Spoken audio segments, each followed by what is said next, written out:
nightcap is still here. David, Michael McFaul, former ambassador to Russia, said every single thing that Donald Trump is doing right now is exactly what Putin wants. Do you agree with that? I do. I think if you were trying to destroy the country from within, you would do everything Donald Trump's done in his first 50 days. You would wreck the economy, you would suspend the services from the federal government, and you would demolish our security alliances with the West. I found what happened in the White House last week maybe the most unsettling thing of all the years of Trump's presidency. Greater than Helsinki, maybe greater than January 6th for this reason. If you play out the sequence of this on the chessboard, what Donald Trump may knowingly have done, which is exactly what Putin would have wanted, is when you abandon Ukraine, Europe now has to rush to Ukraine. Europe doesn't have a choice, and they have to strengthen their bond with Ukraine. And if Donald Trump decides, out of his own vanities, wait a minute, Europe, you're not following my direction, you could fast forward a couple years. The United States is in a power axis, an alliance with Russia and China against the interest of Europe.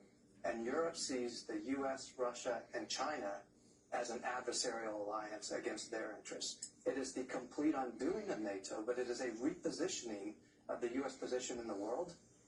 That is realistic. This is more than just the United States and Donald Trump abandoning the defense of Ukraine in the face of Russian aggression. This is pushing Europe into a stronger role that Donald Trump has told them he doesn't want them to be in. He doesn't want a stronger NATO.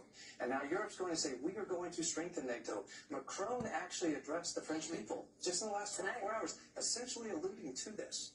If Donald Trump says, screw you, Europe, I'm getting greater reception and sympathies from Russia and Putin, we could end this Trump administration with a new axis, a new alliance of Russia, China, and the United States. Jessica, did you ever think that we would see this in our lifetime? I did not have this on my bingo card.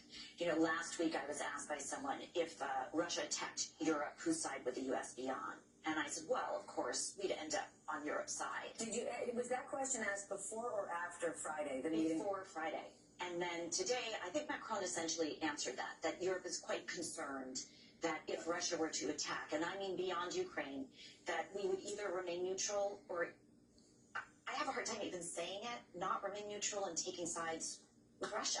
He didn't say it, but that was the clear implication when he was telling his people why we need to spend money on arming ourselves, protecting our own defense.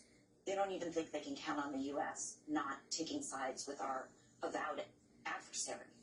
Could this be